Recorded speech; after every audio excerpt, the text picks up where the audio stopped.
दोस्तों, इस वीडियो में साइंस प्रैक्टिस सेट पेपर देखने वाले हैं। तो चलिए शुरू करते हैं। देखिएगा था 1 न्यूटन बराबर, तो इसका राइट आंसर होगा बी। 1 न्यूटन बराबर होता है 1 इंटू में 1 मीटर पर सेकेंड स्क्वायर। यानी बल बराबर क्या होता है? तो बल बराबर होता है द्रव्यमान, ठीक है, द्रव्यमान गुना में त्वरण, ठीक है, द्रव्यमान गुना त्वरण। या फिर ये कहें 1 न्यूटन बराबर होता है 1 kg इंटू में 1 metre per second square. Option number B. देखिए कहता है कि यदि 40 न्यूटन भार वाली कोई लड़की 160 वाट की शक्ति से जो है 20 सेकेंड तक रस्सी पर चढ़ती है तो वह कितनी ऊंचाई तक पहुंच सकेगी? तो यहाँ पे देखिए, मान लीजिए कि लड़की की ऊंचाई यदि h है तो और यहाँ पे भार दे दिया गया है। भार कितना है? तो 40 न्यूटन है, ठीक है। उसका टाइम है 20 और शक्ति कितना है? P है आपको 160 वाट। तो शक्ति बराबर क्या होता है? शक्ति बराबर होता है स्थितिज ऊर्जा, यानी mgh बट्टा में T, ठीक है। तो शक्ति बराबर क्या होता है? स्थितिज ऊर्जा बट्टा में, यानी कार्य बट्टा में समय। शक्ति बराबर होता है कार्य बट्टा में समय, यानी mgh बट्टा में T। तो 160 बराबर हो जाएगा आपको 40, mg का मान 10, ठीक है, और h बट्टा में t का मान कितना? 20। इसको सॉल्व करेंगे, 20 दूनी 40, ये कट जाएगा, 2 अट्ठे 16, तो h का मान कितना आएगा? 8। C option. देखिए कहता कि उत्प्लावन का केंद्र हमेशा तो विस्थापित द्रव के आयतन के केंद्रक के संपाती होता, ठीक है। तो उत्प्लावन केंद्र हमेशा विस्थापित द्रव के आयतन के केंद्र के संपाती होता है। यदि उत्प्लावक बल तथा वस्तु द्वारा हटाए गए द्रव का भार बराबर हो तो उत्प्लावन केंद्र तथा विस्थापित द्रव के केंद्रक एक दूसरे पर संपाती होंगे, ठीक है। जिस द्रव का घनत्व ज़्यादा होता है वह किसी वस्तु पर ज़्यादा उत्प्लावन बल लगाता है। बर्फ का गलनांक बिंदु, तो ये होता है आपको 273। तो देखिए गलनांक वह निश्चित ताप जिस पर संपूर्ण ठोस ऊष्मा ग्रहण कर द्रव रूप में बदल जाता है। बर्फ गलनांक, ठीक है, वायुमंडलीय दाब पर 0 डिग्री सेल्सियस या 273 केल्विन, 0 डिग्री सेल्सियस या फिर 273 केल्विन पर होता है। कहता गति का द्वितीय नियम दर्शाता है। गति का द्वितीय नियम, तो देखिए कहता किसी वस्तु की गति के परिवर्तन की दर शुद्ध बल की दिशा में वस्तु पर लागू शुद्ध बल के अनुपातिक होती है। तो गति का दूसरा नियम है कि किसी वस्तु के गति के परिवर्तन की दर शुद्ध बल की दिशा में वस्तु पर लागू शुद्ध बल के अनुपातिक होता है, या किसी भी पिंड की संवेग परिवर्तन की दर लगाए गए बल के समानुपाती होती है और उसकी दिशा वही होती है जो बल की होती है, ठीक है। तो ऑप्शन नंबर होगा आपको सी। कहता कि जब कार एक मोड़ लेती है तो वह कौन सा बल है जो हमें बाहर की ओर धक्का देता है? तो यह है अपकेंद्री बल। तो देखिए यहाँ पे यांत्रिकी में अपकेंद्रीय बल एक जो जड़त्वीय बल है जो वृत्तीय गति करती हुई वस्तुओं पर गति के पथ के केंद्र से दूर त्रिज्या की दिशा में लगता हुआ प्रतीत होता है। अपकेंद्री बल के कारण ही जब कार मोड़ लेती है तो बाहर की ओर धक्का लगता है, ठीक है, अपकेंद्री बल। कहता कि जिस तापमान पर तरल अपनी तरल अवस्था से ठोस अवस्था में परिवर्तित होता है उसे क्या कहते हैं? हिमांक बिंदु। तो निश्चित ताप पर द्रव का ठोस में बदलना हिमीकरण कहलाता है तथा इस निश्चित ताप को द्रव का हिमांक कहते हैं। प्रायः गलनांक एवं हिमांक बराबर होते हैं। जो पदार्थ ठोस से द्रव में बदलने पर सिकुड़ते हैं और उनका गलनांक दाब बढ़ाने पर घटता है तथा जो पदार्थ ठोस से द्रव में बदलने पर फैलते हैं उनका गलनांक दाब बढ़ाने पर जो है बढ़ता है, ठीक है। अशुद्धि मिलाने से, जैसे बर्फ में नमक मिलाने से गलनांक घटता है। ध्वनि की गति पर दबाव का क्या प्रभाव पड़ता है? 48 का सी, यानी ध्वनि की गति दबाव से प्रभावित नहीं होती। तो ध्वनि का वेग आवृत्ति तथा दाब से प्रभावित नहीं होता, जबकि ताप आर्द्रता से प्रभावित होता है। ठीक है, किसी माध्यम जैसे हवा, जल, लोहा में ध्वनि 1 सेकंड में जितनी दूरी तय करती हैं उसे उस माध्यम में ध्वनि का वेग कहते हैं। ध्वनि एक यांत्रिक तरंग है जिसके संचरण के लिए माध्यम की आवश्यकता होती है। निर्वात में ध्वनि का संचरण नहीं होता। वायु में ध्वनि का जो संचरण एक अनुदैर्ध्य तरंग के रूप में होता है। ध्वनि की अधिकतम चाल ठोस में होती है। कदा कि निम्नलिखित में से किसी प्रकाश के प्रकीर्णन की परिघटना का उपयोग करके नहीं समझाया जा सकता। 49 का सी, तारों का टिमटिमाना। तारों का टिमटिमाना तारों के प्रकाश के वायुमंडलीय अपवर्तन के कारण होता है, जबकि अन्य विकल्प जो है प्रकाश के प्रकीर्णन की परिघटना का उपयोग करते हैं। जब प्रकाश किसी ऐसे माध्यम से गुजरता है जिसमें धूल तथा अन्य पदार्थों के अत्यंत सूक्ष्म कण होते हैं, तो इनके द्वारा प्रकाश सभी दिशाओं में प्रसारित हो जाता है, जिसे प्रकाश का प्रकीर्णन कहते हैं। तो कहता है प्रकाश के प्रकीर्णन परिघटना का उपयोग नहीं किया जा सकता है तारों के टिमटिमाने। विद्युत परिपथ में बैटरी का उपयोग क्यों किया जाता है?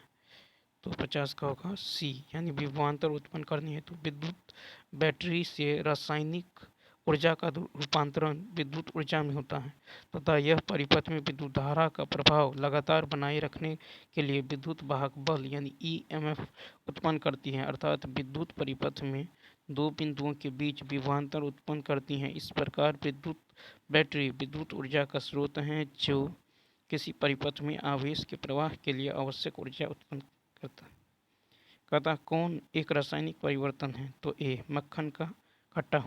वे परिवर्तन जिनमें नए पदार्थ बनते हैं वे रासायनिक परिवर्तन कहलाते हैं और यह एक अनुत्क्रमणीय प्रक्रिया है। रासायनिक परिवर्तन के बाद पदार्थ वापस उसी मूल पदार्थ में परिवर्तित नहीं होते। इसके उदाहरण है मक्खन का खट्टा होना, कागज का जलना, लोहे में जंग लगना आदि।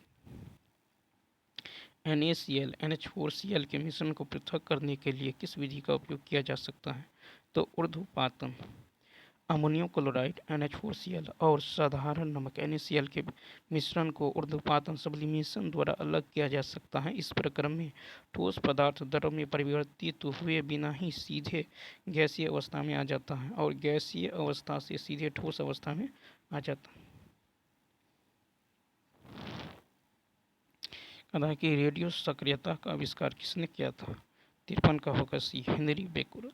तो कुछ विशेष तत्वों वो उनके यौगिकों से कुछ जो है उद्देश्य किरणें स्वतः ही निकलती हैं। इन किरणों को रेडियो एक्टिव किरणें या बेकरल किरणें कहती हैं। किसी पदार्थ से स्वतः ही किरण उत्सर्जित होते रहने की घटना को रेडियो एक्टिव कहते हैं। इसकी खोज सर्वप्रथम फ्रांसीसी जो वैज्ञानिक हेनरी बेकरल ने की थी और प्रमुख रेडियो एक्टिव तत्व यूरेनियम, थोरियम, पोलोनियम, प्लूटोनियम आदि हैं। पियरे क्यूरी तथा मैडम क्यूरी ने बाद में अत्यंत महत्वपूर्ण रेडियो एक्टिव तत्व रेडियम की खोज की।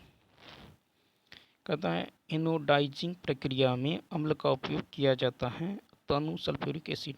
एनोडाइजिंग एक विद्युत रासायनिक प्रक्रिया है जिसके द्वारा एक धातु का पृष्ठ टिकाऊ एवं जंग रोधी बनाया जाता है। इस प्रक्रिया में एल्युमिनियम ऑक्साइड की परत का भी निक्षेपण होता है। इस प्रक्रिया में गंधक अम्ल का प्रयोग किया जाता है।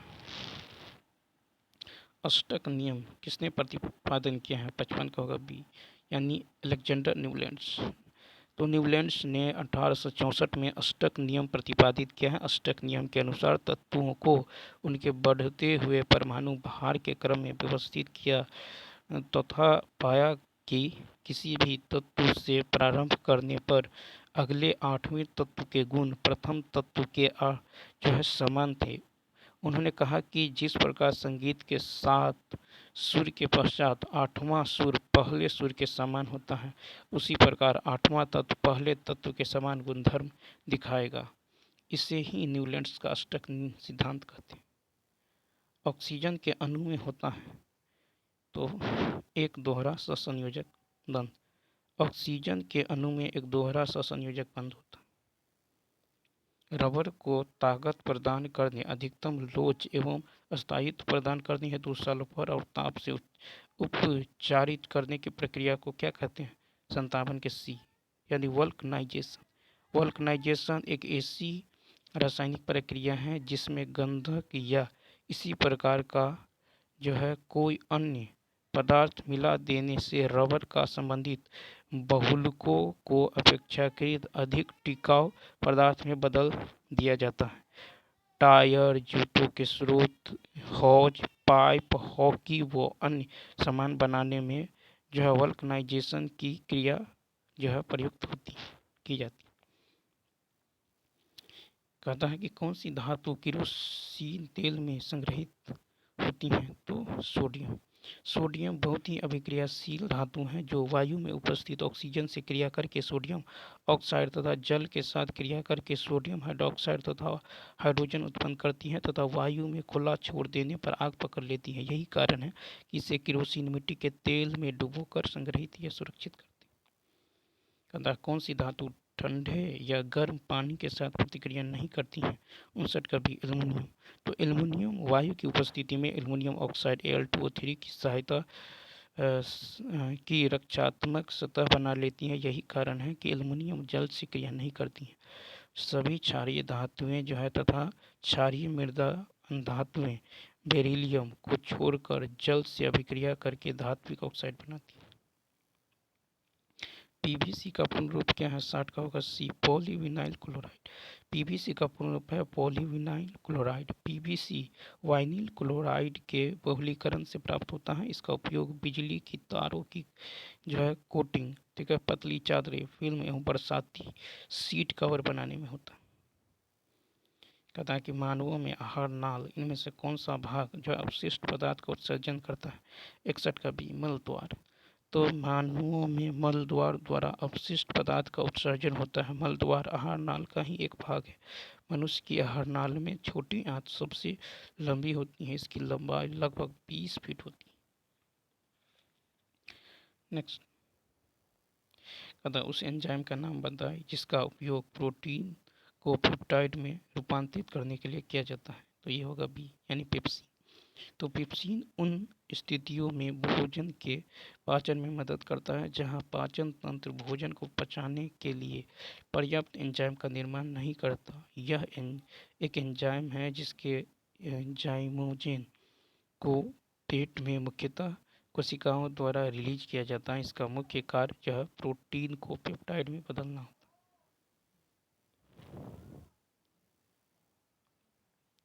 दांतों में सड़न शुरू हो जाती हैं जब मुंह का पीएच खाली स्थान से कम होता है। तो ये होगा 5.5। दांतों का इनेमल कैल्शियम फॉस्फेट का बना होता है। जब मुंह का पीएच 5.5 से कम हो जाता है तो दांतों का क्षरण शुरू हो जाता है। जब भोजन के अवशेष मुंह में बने रहते हैं तो मुंह में उपस्थित बैक्टीरिया भोजन को सड़ाकर अम्ल उत्पन्न करते हैं जिससे दांतों का क्षरण शुरू हो जाता है। रक्तचाप मापने के लिए किस यंत्र का उपयोग किया जाता है? तो रक्तचाप मापने के लिए स्फिग्मोमीटर का प्रयोग किया जाता है। देखिए मूत्र संबंधी विशिष्ट गुरुत्व को निर्धारित करने के लिए यूरिनोमीटर का प्रयोग किया जाता है। एक स्पेक्ट्रोफोटोमीटर या प्रकाशन स्पेक्ट्रम में उत्सर्जित फोटोन की संख्या मापता है। और हीमोग्लोबिन मीटर या खून में हीमोग्लोबिन का पता लगाता है। कहता मानव शरीर की सबसे बड़ी धमनी कौन सी है? 65 का होगा सी महाधमनी। महाधमनी यानी रोटा जो मानव शरीर की सबसे बड़ी तथा मुख्य धमनी है जो हृदय के बाएं नीले से आरंभ होती है तथा जिसमें से ऑक्सीजन युक्त रक्त सारे शरीर के ऊतकों में ऑक्सीजन का संचरण करता है। यह धमनी दैहिक एवं फुस्फुसीय रक्त परिवहन करती है तथा दैहिक यह कोशिकाओं और शिरा तंत्रों से होती हुई पुनः हृदय के दाहिने अलिंद में वापस जाती है। कहता है कि विरामावस्था में एक वयस्क मनुष्य 1 मिनट में औसतन कितनी बार सांस लेता और छोड़ता है? तो 15 से 18 बार। विश्राम अवस्था में एक वयस्क मनुष्य औसतन प्रति 15 से 18 बार सांस लेता और छोड़ता है। वयस्कों के लिए सामान्य श्वसन दर 12 से 20 बार प्रति मिनट होती है। पेशी तंत्र का कौन सा, देखिए वयस्क के लिए 12 से 20 बार होता है और जो है विश्राम अवस्था में 15 से 18 बार। कहता पेशी तंत्र का कौन सा भाग हड्डी को हड्डी से जोड़ता है, तो देखिए यहाँ पे हड्डी को हड्डी से, ये हो जाएगा 67 का आपका बी, यानी अस्थि बंध। तो अस्थि बंध एक संयोजी ऊतक है जो हड्डी को हड्डी से जोड़ता है, ठीक है। टेंडन भी एक प्रकार का संयोजी ऊतक है जो मांसपेशी को हड्डी से जोड़ता है। तो टेंडन जो है ये मांसपेशी को हड्डी से जोड़ता है। कहता मानव शरीर की सबसे लंबी हड्डी कौन सी है, 68 का होगा बी ऑप्शन, यानी जांघ की हड्डी। तो मानव शरीर की सबसे लंबी हड्डी फीमर है जो जांघ में पाई जाती है, और सबसे छोटी हड्डी स्टेपीज है जो कि कान में पाई जाती है। शरीर का सबसे कठोर भाग दांत का दंत वल्क होता है। मानव शरीर में पाई जाने वाली कौन सी ग्रंथि एक अंतःस्रावी ग्रंथि है, तो डी ऑप्शन। तो मनुष्य में पाई जाने वाली प्रमुख अंतःस्रावी ग्रंथि अधिवृक्क ग्रंथि, पीयूष ग्रंथि, थायराइड ग्रंथि, अग्नाशय ग्रंथि, पिनियल ग्रंथि, ठीक है, डिम्ब ग्रंथि, अंड ग्रंथि है। कहता है विटामिन सी की कमी से कौन सा रोग होता है, तो स्कर्वी। विटामिन देखिए स्कर्वी विटामिन सी की कमी से होने वाला रोग है। इसकी कमी से मसूड़े सूज जाते हैं, दांत गिरने लगते हैं। विटामिन सी का रासायनिक नाम स्कर्विक अम्ल है। विटामिन सी संतरे, नींबू, आंवला, टमाटर में पाया जाता है। नेक्स्ट फिर कहता है वाट्स खालिस्तान के कारण होता है, तो ये है आपको विषाणु। वाट्स जो है ये विषाणु के कारण होता है। वाट्स के लिए जो है ह्यूमन पेपिलोमा वायरस यानी एचपीवी जिम्मेदार होता है। इस रोग में त्वचा पर मांसल मटर के दाने आकार का बम्प उभर जाता है। कहता मिठाइयों पर बैठी मक्खियों को दूर भगाकर एक लड़की मिठाई को खा लेती है, इस वजह से वह किस रोग का शिकार हुई है, 72 का होगा आपको बी हैजा। तो देखिए हैजा विब्रियो कोलेरी नामक जीवाणु के द्वारा जो प्रदूषित स्थानों पर रहने वाले मक्खियों द्वारा फैलता है। इसमें जल की कमी हो जाती है तथा रक्त का संचार जो है ये धीमा पड़ जाता है। देखिए कहता है मानव कोशिकाओं में ग्लूकोज के विघटन द्वारा ऊर्जा का निर्माण होता है। ग्लूकोज के विघटन के लिए इसमें किसकी आवश्यकता होती है, तो ऑक्सीजन। मानव कोशिकाओं में ग्लूकोज के विघटन द्वारा ऊर्जा का निर्माण होता है। ग्लूकोज के विघटन के लिए ऑक्सीजन की आवश्यकता होती है। कहता मनुष्यों में संतानों का लिंग खालिस्तान द्वारा निर्धारित होता है, 74 का होगा सी पितृगुणसूत्र।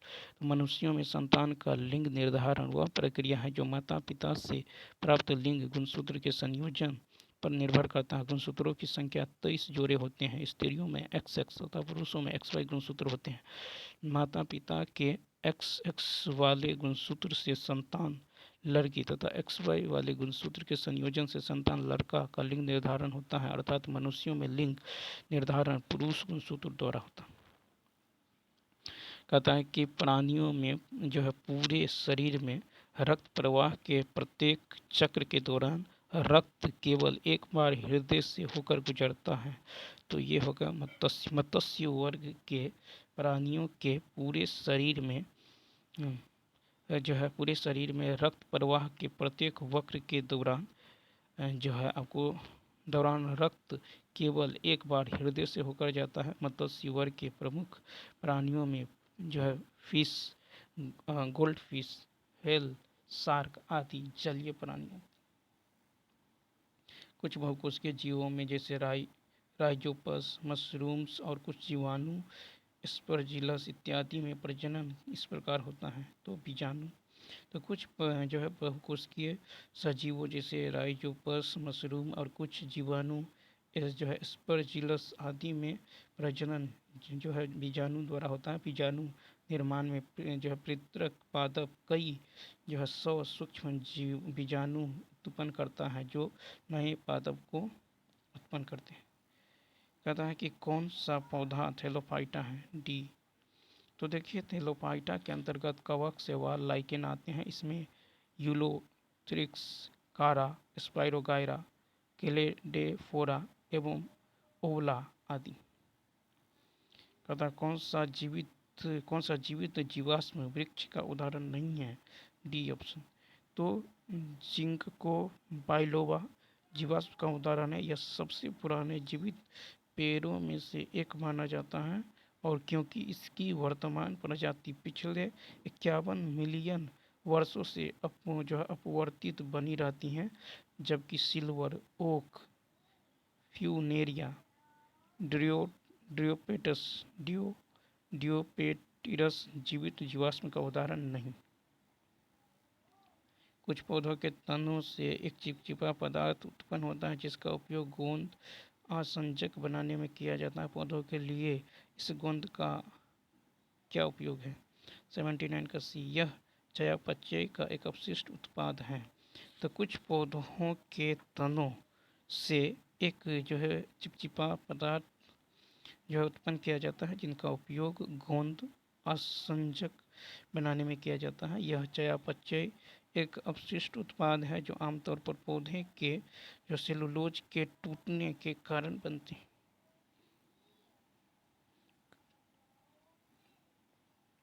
प्रकाश संश्लेषण के उत्पादों को पत्तियों से पौधों के अन्य भागों में किसके माध्यम से ले जाया जाता है? तो फ्लोएम के माध्यम से। फ्लोएम एक जटिल ऊतक है जो संवहनी पौधों के भीतर घुलनशील कार्बनिक यौगिकों के लिए परिवहन प्रणाली के रूप में कार्य करता है। यह प्रकाश संश्लेषण के उत्पादों को पत्तियों से पौधों के अन्य भागों में पहुंचाता है, जबकि जाइलम पानी और कुछ पोषक तत्वों को जड़ों से पत्तियों तक पहुंचाता है।